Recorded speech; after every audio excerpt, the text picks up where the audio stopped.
The Gathering Storm, 1674. France on the brink.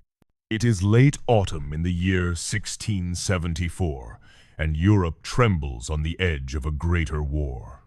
Inside the grand halls of the Holy Roman Empire, beneath vaulted ceilings, where banners of 100 provinces sway in candlelight, the voices of Emperor Leopold I and Elector Frederick William of Brandenburg echo with a fateful resolution. France, that restless giant under Louis XIV, the Sun King, must be humbled. The moment is ripe.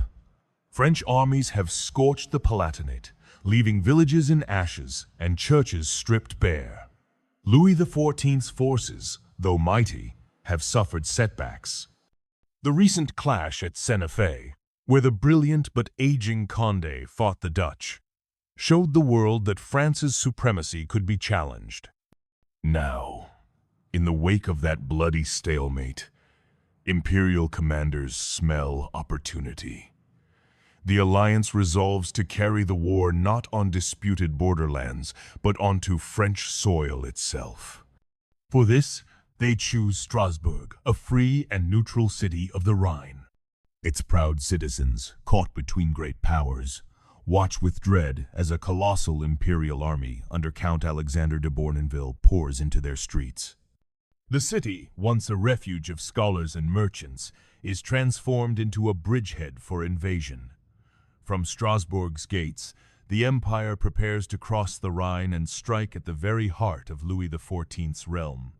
Yet to oppose this juggernaut, Louis can muster but one man, Henri de la Tour d'Auvergne, Vicomte de Turenne. His name alone carries weight like thunder across Europe. Veteran of decades of campaigns, master of maneuver and discipline, Turenne is a commander both feared and admired, even by his enemies. But now, he stands at his most desperate moment. At his side are scarcely 30,000 soldiers loyal, yes, but weary from endless campaigns. Against them looms an imperial host swollen with reinforcements, soon to be joined by the Brandenburger army of Frederick William himself. Should these forces unite, France faces not just defeat, but ruin. The scale of the danger becomes clearer when measured against the grandeur of Louis XIV's France. The Sun King presides over a nation unrivaled in culture and power. In Paris, Molière's plays dazzle the court. Fountains rise in Versailles gardens, and salons buzz with philosophers debating reason and faith. Yet beneath this brilliance lies the grinding machinery of war. Louis commands a standing army of nearly 300,000 men, the first such professional force in Europe since the days of Rome's Caesars. Medieval kings had relied on a patchwork of feudal levies and mercenaries. Louis XIV, guided by reformers like Michel Le Tellier, forged a permanent military machine, trained, provisioned, and drilled to a razor's edge. And yet, in this moment of peril, such power seems like a mirage. The bulk of Louis's army is scattered. Condé still campaigns in the north, while other forces guard against Spain along the Pyrenees. What remains for Turenne is but a fraction of the royal might. Isolated, outnumbered, and staring down an enemy that grows stronger with each passing week. Turenne weighs his options with a strategist's cold clarity. To sit on the defensive is to invite decay, disease, desertion, and winter's cruel hunger.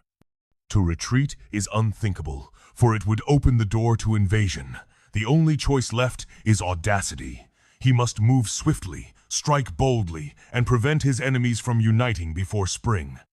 It is a gamble worthy of legend, but one that may cost him everything. On the night of the 3rd of October, 1674, Turenne makes his first move. His men march through darkness and rain, boots sinking into the sodden earth, the chill wind biting through their tattered coats. They arrive at Mulhouse, a small town west of Strasbourg, where the glow of imperial campfires flickers on the horizon. From this position, Turenne cuts Bournonville's army off from its headquarters, severing lines of communication and forcing his enemy to react. The very next morning, the 4th of October, the French army advances toward Entzheim. Drums beat through the mist, and the banners of the fleur-de-lis ripple in the wet wind. Across the fields, Bournonville's legions await, confident in their superiority. To them, Turenne's move seems reckless, almost suicidal. Yet the French commander knows, to save France he must seize the initiative, no matter the cost. The stage is set. Two armies, one swollen with numbers, the other lean and desperate, face each other in the cold October rain. The fate of Alsace and perhaps of France itself now hangs on what will unfold at Entzheim. The Battle of Entzheim. Blood in the rain. Dawn breaks on October 4th, 1674, but it is a reluctant sun. Heavy clouds choke the sky, and the rain falls in steady sheets, turning the Alsatian fields into mud. The French army, weary from its night march, forms up before the village of Entzheim. Across the field, the imperial host waits in grim silence, their lines stretching wide, their banners darkened by the damp. The village itself forms the backbone of their defense, with woods flanking both sides like natural walls. Turenne surveys the field with a soldier's eye. The woods on the enemy's right lie too close to the River Ill to matter, but the thickets on their left are another story. Whoever holds that grove controls the battle, for from it one can strike into the imperial center and threaten Entzheim itself. Turenne resolves to make that his first target. The French lines deploy in ordered ranks. Infantry in the center, cavalry on the wings, and reserves in the rear. Between the cavalry squadrons march small detachments of musketeers, a tactic inspired by Gustavus Adolphus, the great Swedish king who had fallen 4 decades earlier. It is a subtle formation, one that allows cavalry and infantry to support each other in the chaos of battle. Among Turenne's men are 4 British regiments, remnants of Charles II's secret alliance with France. Few know that the English king has promised Louis to return England to the Catholic faith when the moment is right. Fewer still suspect that these very men march under the fleur-de-lis as pawns in that clandestine bargain. One of their officers, a young John Churchill, fights here in relative obscurity. Yet history will know him as the Duke of Marlborough, architect of victories that will one day shake France to its core.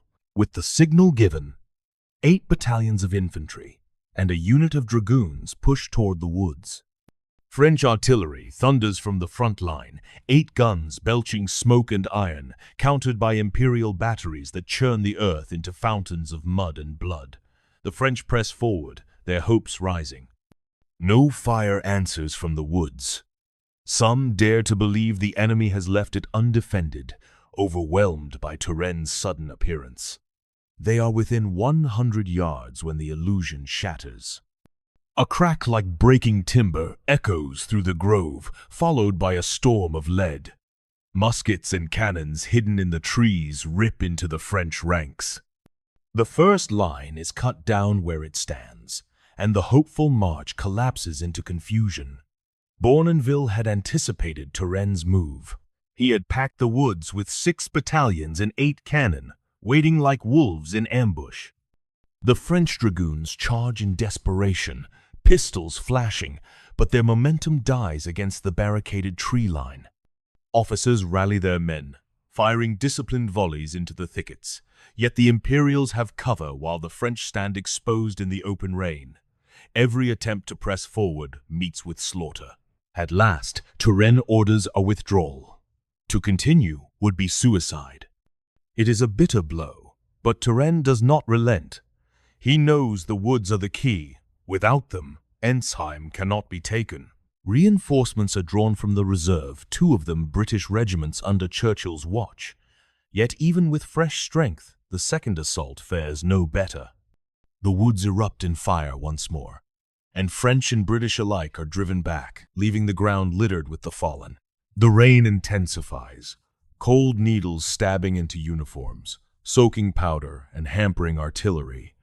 By afternoon, the fight has settled into a grim stalemate, each side trading musket fire across the churned fields. To break the deadlock, Turenne gambles again. He sends a cavalry detachment under Vaubrun to circle the grove and attack from behind. But once more, Bournonville has prepared. 8 battalions of Imperial infantry lurk in reserve, waiting. When the French horsemen appear, they are met with a withering storm of musketry that scatters them in panic. Sensing weakness, Bournonville seizes his chance. He orders a general advance. Imperial cavalry thunder forward on the right, crashing into their outnumbered French counterparts and driving them back in disarray. Yet in the center and on the French left, the ground turns treacherous. Rain has reduced the field to a sucking morass, dragging down boots and wheels alike. The Imperial infantry cannot press their advantage.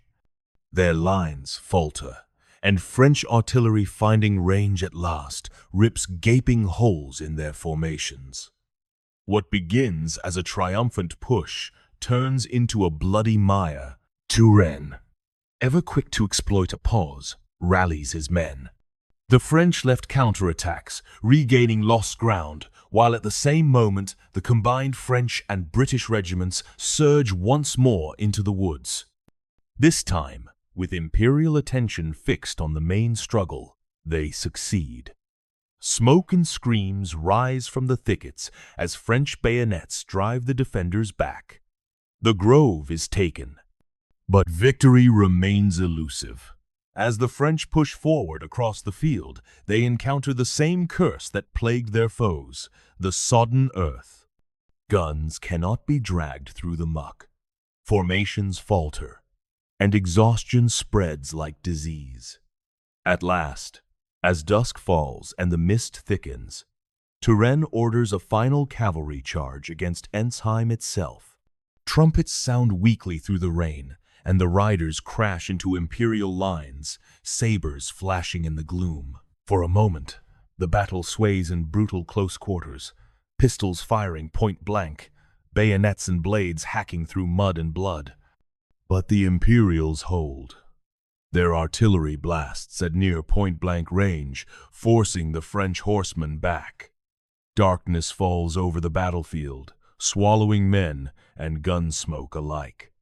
Bournonville, satisfied that his line has endured, calls his men to a disciplined withdrawal. Turenne, realizing further assault will only bring ruin, does the same. By night's end, only a handful of French cavalry linger on the field before slipping away into the storm. Both sides claim victory. France hails Entzheim as proof of Turenne's brilliance. The Empire sees it as confirmation that Louis's armies can be resisted. But beneath the rhetoric lies truth.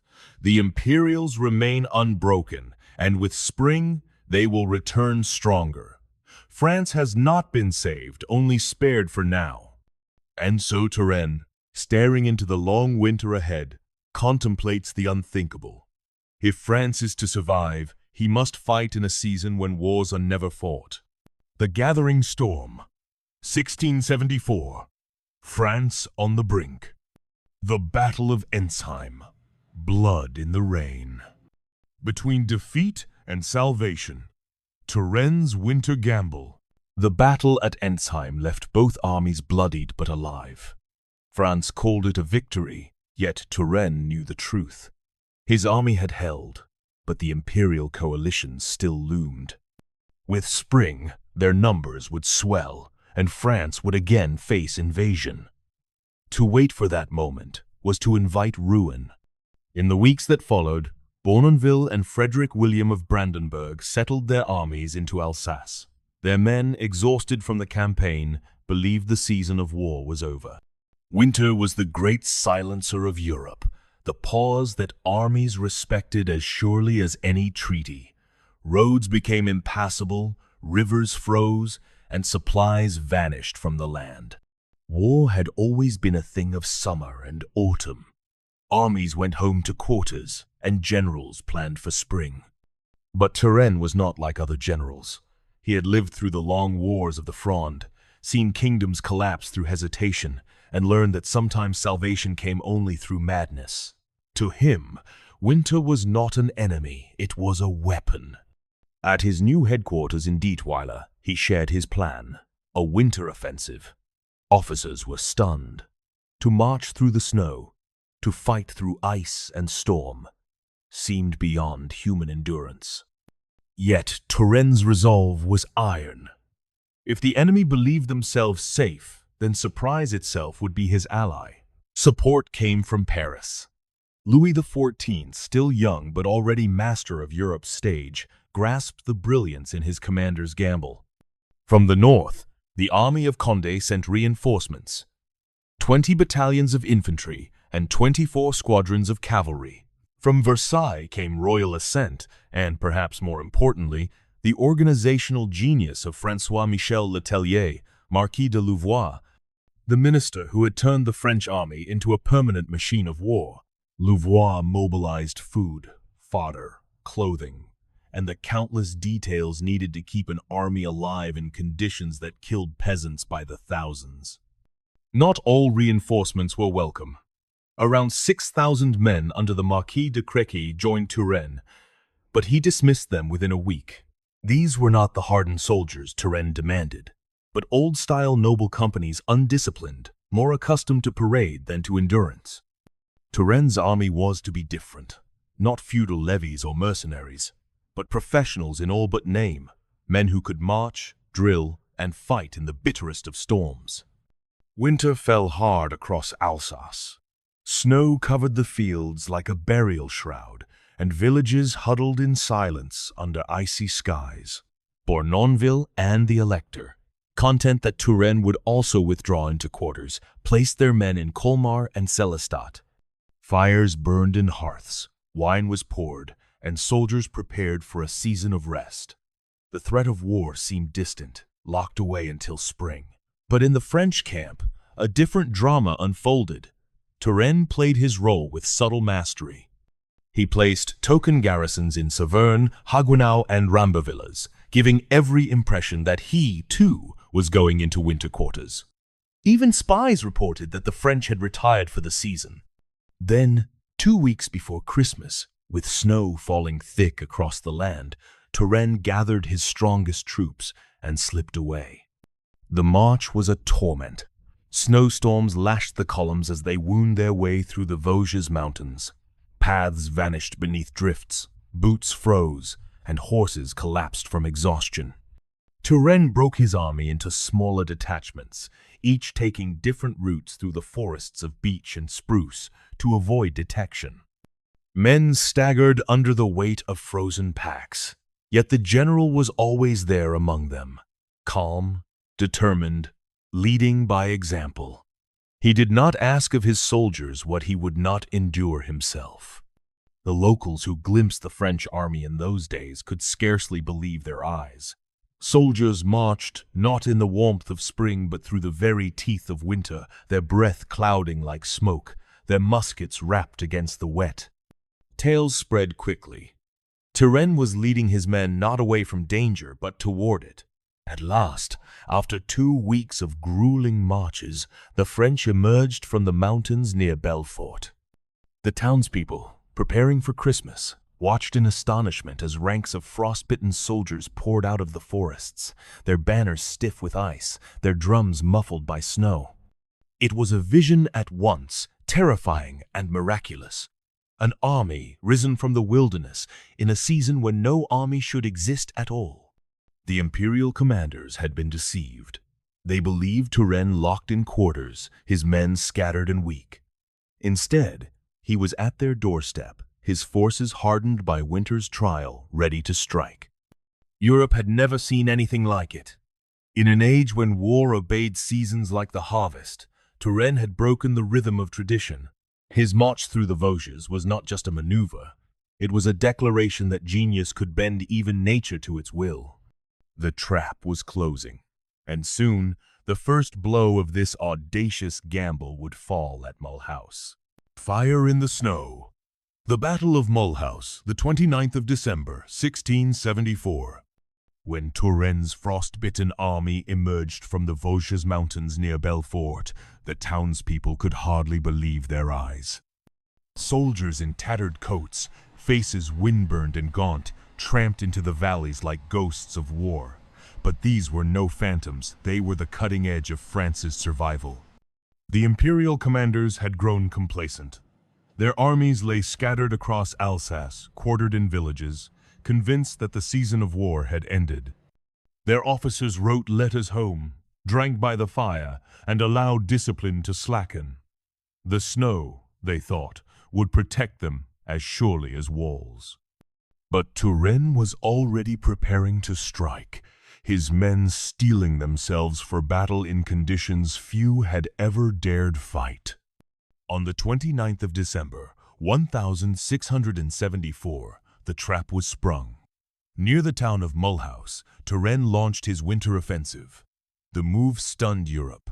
No general of the age had ever attempted such an action. Campaigns traditionally ended by October, when mud and cold made movement impossible. But here, at the edge of the year, French drums thundered through the snow. The imperial commander, Hermann of Baden-Baden, hurriedly gathered his men. His position seemed solid. His right rested on a forest, his left on the town itself. With natural anchors and time to prepare, he believed he could withstand the French thrust. But Turenne did not intend a straightforward battle. He knew that in winter, speed and deception were weapons deadlier than cannon. As French infantry pressed with a frontal assault, he masked his true intention, a massive buildup of cavalry and fresh infantry on the right wing. The French cavalry under Montauban struck first, crashing into the imperial left. Hooves churned the snow into crimson mud as sabers slashed and pistols fired at near point-blank range. The Imperials reeled under the sudden shock, their lines buckling. But this was only the beginning. Suddenly, from the swirling snowfall, the concealed French reinforcements emerged, a torrent of men and horses swinging wide to outflank the Imperial position. Hermann's left wing, already wavering, collapsed under the onslaught. The carefully anchored line disintegrated into chaos. French infantry surged forward, muskets cracking despite wet powder, while cavalry wheeled and slashed through retreating troops. The Imperials attempted to rally, but their scattered winter quarters had left them too dispersed, too unprepared. A retreat became a rout. Snow muffled the cries of the fleeing, and the French pressed relentlessly, turning disarray into disaster. Mulhouse was not a grand-pitched battle in scale, no towering heaps of dead, no week-long clash of arms, but its significance was immense. With one blow, Turenne had secured Alsace. He had shattered the illusion that winter was a shield, showing that audacity and discipline could overturn the very laws of war. Across Europe, astonished generals would whisper of the French commander who made snow his ally. In Paris, news of Mulhouse spread like wildfire. At Versailles, courtiers gasped at the boldness of their general. To some, Turenne seemed less man than force of nature, a leader who bent weather and will alike. To others, he was proof that Louis XIV's reign was touched by fortune itself. But for Turenne, Mulhouse was not the end. It was only the opening strike. His eyes turned north, toward Colmar, where Bournonville and the great elector were rousing their men from winter billets. The Imperials had underestimated him once. He would not give them a second chance. And so, as the year bled into 1675, Turenne prepared for a confrontation greater still, a battle not of raids or sudden strikes, but of armies clashing in full. The field of destiny awaited at Turckheim. Turckheim, the decisive winter battle, January 1675. The snow had barely melted from the bloodied fields of Mulhouse when Turenne turned north. His victory there had stunned the world, but it was not enough. The Imperials and their Brandenburg allies still held Alsace in strength, and unless they were broken outright, spring would bring the specter of invasion again. Turenne knew he had one chance to force a battle now, while his enemies were still shaken, before they could regroup.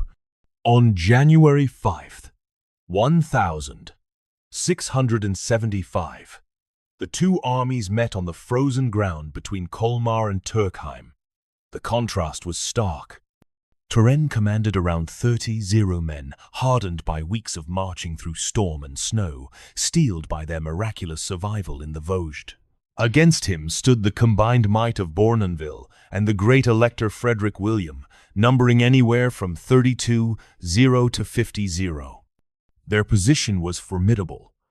Their right anchored at Turckheim, their left at Colmar, with the Lausch, Thur, and Ill rivers guarding their flanks, and hastily erected artillery batteries and ramparts bristling along their lines. It was the kind of ground that invited a defensive victory. The winter sun rose weak and pale, glinting off frozen rivers and the steel of drawn sabers. French scouts returned with grim news. The imperial position stretched almost unbroken between the two towns. It was a wall of men, guns, and rivers, daring Turenne to throw himself against it. But the French marshal did not plan to batter head-on. Instead, he used deception, the weapon he wielded as deftly as any blade. Around 11 o'clock, Turenne ordered a strong advance toward Colmar. Led by the Comte de Lorges, French infantry surged forward, seeking fords across the river while cavalry probed the imperial left. The attack was loud, relentless, convincing. Bournonville and Frederick William, believing this was the true strike, shifted troops from their center and right to bolster the threatened wing. That was exactly what Turenne wanted, for at that very moment, he himself lay hidden on the far French left, concealed behind the folds of the Vosges. From a gorge between two spurs of the mountains, he led a separate force on a wide march, circling behind the hills until he reached the Fech River near Turckheim. There, his cavalry waited in silence, exposed to imperial guns but steady under the fire, their discipline forged by endless drill. The battle raged in the center. Musket volleys cracked through the icy air, cannon smoke drifted like fog, and soldiers fought, slipped, and drowned in rivers churned to slush. Neither side could gain ground. At Colmar, French and Imperial alike exchanged fire without ever closing to bayonet range, locked in a murderous stalemate. Hours passed, the snow stained red, and still the lines held. Then, at 3 o'clock in the afternoon, Turenne gave the signal. With a roar like thunder, French cavalry burst across the freezing Fech as though the river were no barrier at all. Trumpets blared, sabers flashed, and the charge smashed into the imperial right at Turckheim. Startled defenders fired wildly, but the French momentum was irresistible. Turenne himself was there in the thick of the fight, urging men forward, his calm presence steadying even the youngest soldier. The defenders of Turckheim crumbled. French infantry surged into the village, driving back imperial battalions. Smoke and flame poured from windows as houses became fortresses, then tombs. For a moment, triumph seemed certain, until the Imperials launched a desperate counterattack. Out of their center came 12 battalions, 6 guns, and squadrons of cavalry, crashing back into the town. Fighting became a nightmare of narrow streets and frozen alleys. General Foucault, one of Turenne's cavalry leaders, fell in the melee, cut down amid the press. For a heartbeat, it seemed the French might be driven out, the whole gambit undone. But Turenne's men had been forged in fire. French musketeers unleashed volley after volley with deadly precision, drilled to fire in unbroken rhythm until the air was thick with powder. The bravest Imperials fell in heaps, and the attack faltered. At that instant, French cavalry, long held in reserve, swept forward again, striking the shaken enemy like a hammer. The counterattack collapsed. Imperial soldiers fled through the snow, leaving Turckheim in French hands. Night fell swiftly. The winter sun snuffed out, as if the heavens themselves drew a curtain across the scene. By morning, the the field lay empty save for the dead and dying. Bournonville and the great elector had withdrawn, slipping back across the Rhine, abandoning their wounded by the thousands. The French entered Colmar soon after, finding hospitals crammed with imperial casualties, 3,000 men left behind in the retreat. Turenne had done what few believed possible. He had shattered a superior enemy in the depths of winter, saved Alsace from occupation, and preserved France itself from invasion. It was more than victory. It was genius. Triumph of genius. Turenne saves France.